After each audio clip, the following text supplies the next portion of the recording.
விவசாய நண்பர்கள் அனைவருக்கும் வணக்கம். இந்த வீடியோவில் அரசமட்டி நெட்டைக்குட்டை ரக தென்னங்கன்று பதியம் போடுறதை பற்றி தாங்க பார்க்க போகிறோம். தென்னங்கன்று உற்பத்திக்கு முக்கியமானது முதல்ல விதை தேர்வு தான் மக்களே.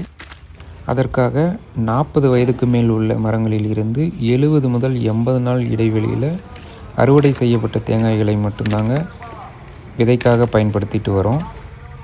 நம்ம ஃபார்மில் எந்த ஒரு ரசாயனம் மற்றும் பூச்சிக்கொல்லி மருந்தும் இல்லாமல் தாங்க இந்த கன்றுகள் அனைத்தும் வளர்த்து விற்பனை பண்ணிட்டு வரோம். இந்த வகை தென்னங்கன்றுகள் உங்களுக்கு வறட்சியை நல்லா தாங்கி வளர்ந்து 4.5 வருஷத்துலேருந்து பலன் தரக்கூடியதாக இருக்கும் மக்களே. இந்த வகை தென்னங்கன்றுகள் தேவைப்பட்டால் ஸ்க்ரீனில் தெரியக்கூடிய நம்பருக்கு கால் ஆர் வாட்ஸ்அப் பண்ணுங்கள் நண்பர்களே. மேலும் இது போன்ற தென்னை பற்றிய விவரங்கள் தெரிந்து கொள்ள நம்மோடு இணைந்து இருங்கள். நன்றி, வணக்கம்.